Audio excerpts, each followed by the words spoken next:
പറ്റിയത് എന്ന് നമ്മൾ വിചാരിക്കുന്നു. അതല്ലേ പാടുന്നതും കുപ്പിയകത്തുള്ള വസ്തുവിനെ പോലെ കാൺമാഞ്ഞ നിങ്ങളുടെ കൽബകമെന്നോവർ കണ്ണിൽ കാണാത്തതും കൽബകത്തുള്ളതും കൺകൊണ്ട് കണ്ട പോൽ കണ്ട് പറഞ്ഞോവർ കുപ്പിയകത്തുള്ള വസ്തുവിനെ പോലെ കാണുന്ന നമ്മള് ഇപ്പൊ പേരാമ്പ്രൂർ ബേക്കറി പോയി വിചാരിക്കും. എന്നാൽ ഇതിന് വിപരീതമായി ഇദ്ദേഹത്തിന്റെ വിചിത്രവാദം ഒന്ന് കേൾക്കൂ. അപ്പൊ നിങ്ങൾ ഇവിടുന്ന് ഉള്ളാളെ ഞങ്ങളെടുത്ത് പോയ കടവത്തൂർന്നല്ലേ? നബീസല്ലേ പേര്? നിങ്ങളെ ബാപ്പാന്റെ പേര് അഹമ്മദല്ലേ? നിങ്ങളെ ഭർത്താവ് കുറെ ഗൾഫിലായിരുന്നില്ലേ? നിങ്ങൾക്ക് ഇപ്പൊ സുഖല്ലേ? അവിടെ പോയി ഇവിടെ പോയിട്ട് മാറിയില്ലല്ലേ? ആ ഉദങ്ങൾ കേൾക്കുമ്പോൾ ഞെട്ടി. ഇയാള് ദിവ്യം തന്നെ കേട്ടോ. എന്താ സംഗതി? ഇയാളുടെ കരീന് ഇപ്പൊ എന്റെ കരീന് എന്റെ ജീവിതത്തിലെ കാര്യങ്ങളൊക്കെ അറിയാം. തങ്ങളെ കരീനും എന്റെ കരീനായിട്ട് ബന്ധപ്പെടാം. അതിനെങ്ങനെ സാധിക്കാന്നാ സുല്ലമി ചോദിക്കണേ. ഞമ്മക്ക് അതിന്റെ പണിയല്ല. അയാളോട് ചോദിച്ചു നോക്കി എങ്ങനെ സാധിക്കാന്ന്. ജിന്ന് പൂജകന്മാരോട് പോയി ചോദിച്ചു നോക്കി. എന്നിട്ട് കരീനും തമ്മിൽ ബന്ധപ്പെട്ടിട്ടാണ് എന്റെ കഴിഞ്ഞ കാലത്തെ കാര്യമൊക്കെ പറഞ്ഞത്. അതിന് കേട്ടിനോട് കൂടി ഇയാൾ ഭാവി അറിയുന്ന ആളാന്ന് ഞാനങ്ങ് വിശ്വസിച്ച് ഇയാൾ പറഞ്ഞൊക്കെ പിന്നെ അടിമകനെ പോലെ കേൾക്കുകയാണ്. സ്വാമിമാരും സിദ്ധന്മാരും നടത്തുന്ന തട്ടിപ്പുകളെക്കുറിച്ച് മുജാഹിദ് ബാലുശ്ശേരി പറയുന്നത് ശ്രവിക്കുക. ദുരന്തം ഭൂമുഖത്ത് ഇവിടെ ഇതിന്റെ ഒക്കെ ഒരു തട്ടിപ്പ് നിങ്ങൾക്ക് മനസ്സിലാക്കണ ഒരു ഉദാഹരണം പറഞ്ഞത് എഗരൂല് എന്ന് പറഞ്ഞൊരു സ്ഥലമുണ്ട്. എഗരൂല് ഇവിടെ അടുത്ത് താമരശ്ശേരിക്ക് പോകുമ്പോ എഗരൂല് പൂനൂരിന്റെ തൊട്ടിപ്പുറത്ത് അവിടെ ഒരു വലിയ സ്വാമിയുണ്ട്. നിങ്ങൾ മനസ്സിലാക്കണം. ആ സ്വാമിയല്ല ആ സ്വാമി മൂപ്പർക്ക് ചൊവ്വാഴ്ചയാണ് അവിടെ ഹിന്ദു മുസ്ലിം എല്ലാം ചെല്ലും. എല്ലാരും ചെല്ലും. എപ്പോ ആള് ചെന്നാലും ഉണ്ടാവും ഒരു 5-8 ആള് കസേരയില്. അവിടുത്തെ ഒരു തട്ടിപ്പ് നിങ്ങൾ മനസ്സിലാക്കണം. ഇതാ എല്ലായിടത്തും നടക്കുന്നത്. ഒരു 5-8 ആൾ ഇങ്ങനെ ഇരിക്കുന്നുണ്ടാവും. അപ്പൊ ഉദാഹരണത്തിന് നമ്മുടെ കൂട്ടത്തിൽ ഒരു ബഷീർ എന്ന് വിചാരിച്ചോ. ബഷീർ അങ്ങോട്ട് ചെല്ലുന്നു. അപ്പൊ തൊട്ടടുത്ത് കസേര ഉണ്ടാവുമല്ലോ. അവിടെ നിങ്ങൾ എവിടുന്നാ വരുന്നത്? ഞാനിങ്ങനെ ഓർക്കാട്ടേരിന്നാ. ഇജ്ജ് എവിടുന്ന് വരുന്നത്? ഞമ്മടെ കരയണ. ഇയ്യോ ഞാൻ മരിച്ചായിരുന്നു. ഇജ്ജ് എവിടെ വരുന്നത്? ഞാനിങ്ങനെ മലപ്പുറത്ത് നിന്ന സ്ഥലത്തുനിന്നാ. അജ്ജ് എവിടുന്ന് വരുന്നത്? ഞാൻ വരുന്ന എറണാകുളത്തുനിന്നാ. ഇങ്ങനെയൊക്കെ പറഞ്ഞു അങ്ങനെ ഇരിക്കും. എന്നിട്ട് ചോദിക്കും നിങ്ങളെ പേരെന്താ? എന്റെ സ്വാഭാവികമായിട്ട് അങ്ങോട്ട് പരിചയപ്പെടുമ്പോൾ ഇങ്ങോട്ട് പരിചയപ്പെടുമല്ലോ. നിങ്ങളെ പേരെന്താ? എന്റെ പേര് ബഷീർ. എന്നിട്ട് മൂപ്പര് തന്നെ ഈ പരിചയപ്പെടുന്നോ പറയൂട്ടോ എനിക്ക് 4 മക്കളാ, ഇന്ന പ്രശ്നങ്ങളൊക്കെ, എനിക്ക് ഇന്ന ജോലിയാ എന്നൊക്കെ പറയുമ്പോൾ ഇയാളോട് ചോദിക്കും നിങ്ങൾക്ക് എന്താ ജോലി? എനിക്ക് ഇന്ന ജോലിയാ. പിന്നെ നിങ്ങൾക്ക് എത്ര മക്കളിന്? 4 മക്കൾ. അപ്പൊ നല്ല ലോകിയൊക്കെ പറഞ്ഞിങ്ങനെ. അങ്ങനെ പിന്നത്തെ ഊഴ ആരുതാ? ആടെ നേരത്തെ ഇരുന്നോണ്ടതാണല്ലോ ഊയോ. ഓനുള്ളിലേക്ക് എന്നിട്ട് മൂപ്പരോട് ഒരു ബഷീർ എന്ന് പറഞ്ഞ മണ്ണക്ക് 4 മക്കളുണ്ട്, ഇത്ര കുട്ടികളാണ്, ഡീറ്റെയിൽ ഒക്കെ അവിടെ കൊടുത്തിട്ട് മൂപ്പരിന്റെ ഏജന്റാ എന്നുണ്ടാവും. 20 ആള് എന്നുണ്ടാവും. അപ്പൊ അങ്ങോട്ട് കയറി ചെല്ലുമെന്നു മൂപ്പരേക്കും ബഷീർ അല്ലേ? അപ്പോഴേക്ക് എന്നെ മൗത്തായി. ഇജാതി പോട്ടറാണല്ലോ ഇത്. മറ്റോ പറഞ്ഞു കൊടുത്തതാ ബഷീർ അല്ലേ എന്ന് ചോദിക്കുമ്പോഴേക്ക് എന്നെ ഷെയ്ഖ് ഭയങ്കരം തന്നെ കണ്ടോ. അതുകൊണ്ട് ഇസ്ലാഹി പ്രസ്ഥാനം ലോകത്ത് നിലക്കണം. നമ്മൾ ഷഹീദായാൽ പോലും ഈ മനുഷ്യർക്ക് വേണ്ടി എത്ര പെണ്ണുങ്ങളാ പറ്റിക്കപ്പെടുന്നത്, എത്ര പെണ്ണുങ്ങളാ ചവിക്കപ്പെടുന്നത്. ഞാൻ ഒരേ കാര്യം അയാളോട് ആവശ്യപ്പെട്ടുള്ളൂ. ഞാൻ വരും, എന്റെ മനസ്സിൽ തോന്നുന്ന ചില കാര്യങ്ങൾ തുറന്ന് പറഞ്ഞ നിങ്ങൾ പറയുന്ന പണി ഞാൻ എടുക്കുന്നു.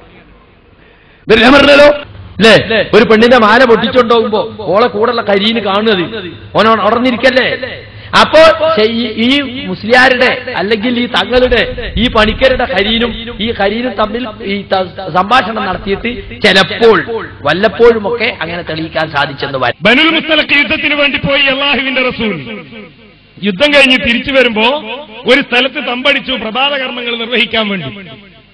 ആയിഷ റളിയല്ലാഹു അൻഹ കുറച്ച് ദൂരെ പോയി പ്രഭാത കർമ്മം കഴിഞ്ഞ് തിരിച്ചു വന്നപ്പോൾ ആ ബീവിക്ക് മനസ്സിലായത് കഴുത്തിലെ മാല പോയി.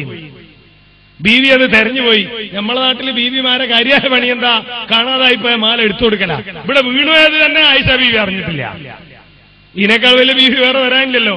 പോയി തെരഞ്ഞെടുത്തു വരുമ്പോ ഇവിടുന്ന് യാത്രാസംഘം പുറപ്പെട്ടു. ആയിഷ ബീവി പറയുന്നു, ഞാൻ കനം കുറഞ്ഞ പെണ്ണായതുകൊണ്ട് ഒട്ടകക്കത്തിൽ എടുത്തു വെച്ച ആളുകൾ അതിനുള്ളിൽ ഞാനില്ല എന്ന് മനസ്സിലാക്കിയില്ല. ആരാ എടുത്തു വെച്ചത്? അള്ളാന്റെ ഔലിയാക്കളായ സഹാബികളാ ഒട്ടകക്കത്തിൽ എടുത്തു വെച്ചത്.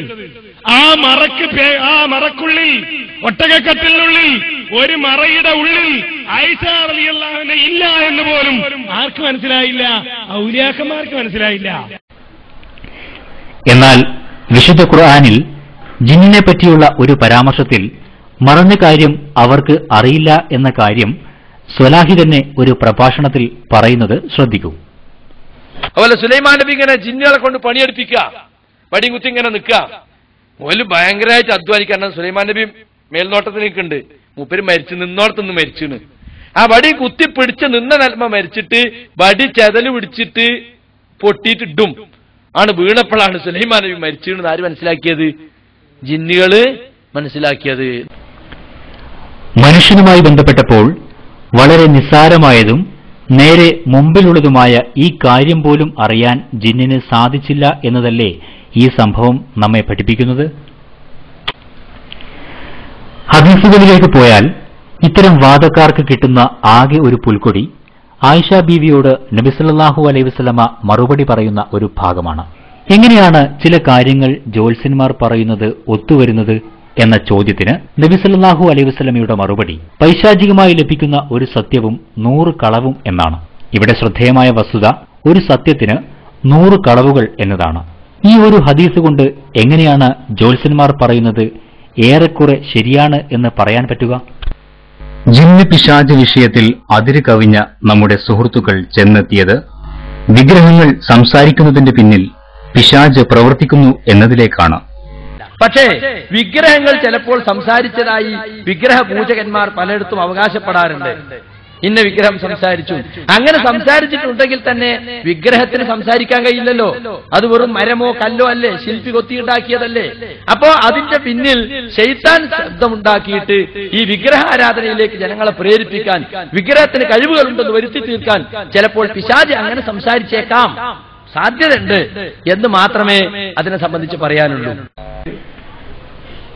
ഖുർആനിൽ വിഗ്രഹപൂജയുടെ ആശാന്മാരായി പരിചയപ്പെടുത്തുന്നത് ഇബ്രാഹിം നബിയുടെ കാലക്കാരെയാണ്. എന്നാൽ അവർക്ക് പോലും വിഗ്രഹങ്ങൾക്ക് സംസാരിക്കാൻ സാധിക്കും എന്ന വിശ്വാസമില്ല എന്ന് ഖുർആൻ ഖണ്ഡിതമായി പറഞ്ഞതാണല്ലോ. എന്നിട്ടും എന്തുകൊണ്ടാണെന്നറിയില്ല ഈ ഒരു ഖുർആൻ വാക്യത്തെ പോലും സക്കരിയ സ്വലാഹിക്ക് ദുർവ്യാഖ്യാനം ചെയ്യേണ്ടി വന്നത്. ഇബ്രാഹിം നബിയുടെ കാലത്ത് നിന്നാ ഇന്ത്യ സംസാരിക്കാവുന്നത്. വലിയ വിഗ്രഹത്തിന്റെ കഴുത്തിൽ കോടാലി കൊളത്തിയിട്ട് മറ്റീലൊക്കെ തലയർത്തല്ലോ. എന്നാ വലിയ വിഗ്രഹം സംസാരിച്ചൂടെ? ഇത് ഇബ്രാഹിമാ ചെയ്തത്. അന്ന് ശൈത്താൻ ആ ട്രിക്ക് പ്രയോഗിച്ചില്ല വെച്ചിട്ട് പിന്നെ ലോകത്തോടെയും പ്രയോഗിക്കാൻ പാടില്ല എന്നാ. സഹോദരങ്ങളെ, സ്വന്തം വാദം സ്ഥാപിക്കാൻ വേണ്ടിയല്ലേ ഈ ആയത്ത് പോലും വളച്ചൊടിക്കേണ്ടി വരുന്നത്?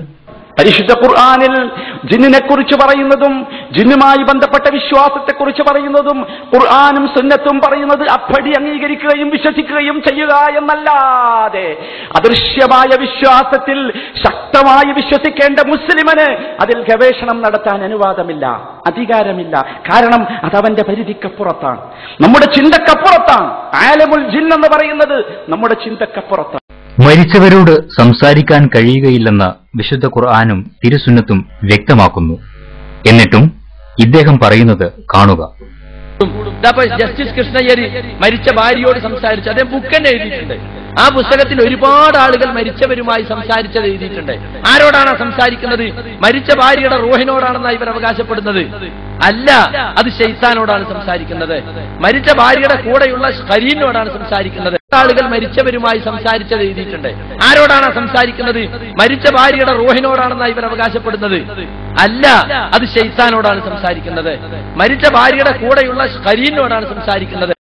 പിശാച് മറഞ്ഞുനിന്ന് മരിച്ചവരുടെ രൂപത്തിൽ സംസാരിക്കുമെന്ന് പറയാൻ സ്വലാഹി എന്ത് തെളിവാണ് കൊണ്ടുവരിക? ജസ്റ്റിസ് കൃഷ്ണയ്യരുടെ ഖൗല് നമുക്ക് പ്രമാണമാണോ? ഇതൊക്കെ തെളിയിക്കുന്നത് അന്ധവിശ്വാസങ്ങൾ പുതിയ പുതിയ ദുർവ്യാഖ്യാനങ്ങളിലൂടെ വീണ്ടും നവോത്ഥാന ചിന്തയുള്ളവരിൽ കയറ്റിയിരുത്താനുള്ള പൈശാചിക തന്ത്രമല്ലേ? കേരളത്തിലും പുറത്തുള്ള പള്ളികളിലും കേന്ദ്രീകരിച്ചിരിക്കുന്ന വിവിധ ജാറങ്ങൾ ഓരോ രോഗത്തിന് പ്രത്യേകം പ്രത്യേകം കുപ്രസിദ്ധിയാർജിച്ചവയാണല്ലോ. എന്നാൽ പല ജാറ കേന്ദ്രങ്ങൾക്ക് തൊട്ടുതന്നെ പുതിയ പുതിയ സൂപ്പർ സ്പെഷ്യാലിറ്റി ഹോസ്പിറ്റലുകൾ ഉയർന്നു വന്നത് തെളിയിക്കുന്നത് ഇത്തരം ജാറങ്ങൾ രോഗങ്ങൾക്കും മറ്റും ശാന്തിയും ശമനവും നൽകാൻ കഴിയില്ലെന്നതിനുള്ള ജാറ പൂജകർക്ക് തന്നെയുള്ള തിരിച്ചറിവ് കൊണ്ടാണല്ലോ. എന്നാൽ നമ്മുടെ സക്കരിയ സ്വലാഹി പിശാചിന് പല അസുഖങ്ങളും മാറ്റാനുള്ള കഴിവുണ്ടെന്ന് വിവിധ വേദികളിൽ പ്രസംഗിക്കുന്നത് ഈ അന്ധവിശ്വാസങ്ങൾ ജനങ്ങളിൽ